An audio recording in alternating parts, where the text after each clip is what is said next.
The development on this day, coalition lawmakers have voted to topple the state probe into the events of October 7th. Those against the proposal for the Commission of Inquiry were all members of the coalition. Last week, the High Court of Justice gave the government 1 month to update it on the progress of establishing an investigative body into the darkest day in the history of Israel. So for more, correspondent and host Nicole Zedeck is here in studio.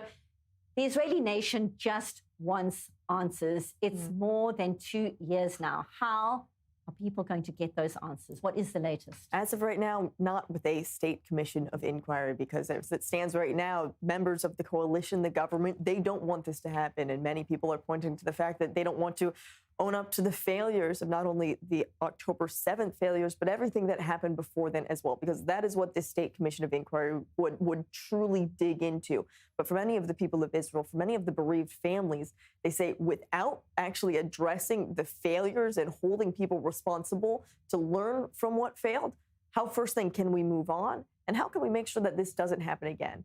And the main government's point so far as to why there couldn't be a state commission of inquiry was, first, their excuse was, you can't do this while we're at a state of war. Now, that was for the first at least year, I would say, of the current conflict. But then after that, it changed to the fact that the current government doesn't trust the Supreme Court head to actually appoint a head of the panel, because we see a lot of these disagreements between the Supreme Court and the current coalition and the government.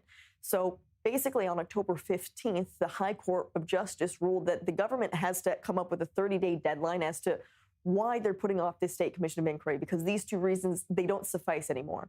However, still, when it came to a vote, they said that this is not the way forward. The government is considering perhaps in establishing and appointing its own panel, because the government also says, now, you know what, we do have to address the failures. They want it done their own way. They don't want it to be this independent body that's appointed with a head from the Supreme Court chief, because they're worried that it could look bad against them. So if they come up with their own still quote unquote independent, but they're still able to appoint it their own, they're hoping to find some sort of a loophole. But the bereaved family members, they say this is not enough. Some of the bereaved family members that even spoke during the meeting today, they said they were promised by members of the coalition, once the war ended, there would be answers, there would be an investigation.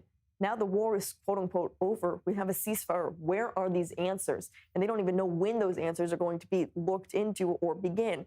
And so I think that's the main difficulty for many of the people right now. They just want many of the people that have failed to address the failures of that day and own responsibility, the main one being the government. It's truly as Prime Minister Benjamin Netanyahu who's trying to go past this. As far as the military leaders, we've seen them take responsibility. We've seen the majority of them resign as well. So the main ones that still have to address these failures is who's actually inside the government at this time. Right now, as I said, it's not looking like a state commission of inquiry under this government will happen in the near future. Possibly the government will appoint their own commission to look into it. But still, the bereaved family members not happy about this decision or this ruling today. And it really isn't just the bereaved families, although obviously they are the priority. It's the entire nation. For this nation to get any level of closure and to have any level of healing, it would need answers, surely. And this is why we have seen other civilian commission inquiries. People have private commission inquiries that people have put together because they say as the government and the state cannot do this in fair time, then we're going to take action into our own hands and still investigate the failures of this day. However, still, this is not typically how these problems, these major catastrophic failures are addressed in this country. Typically, it goes to the State Commission of Inquiry. That is not what's happening in the case, Benita. Correspondent and host Nicole Zedeck, thank you so much. Appreciate the update.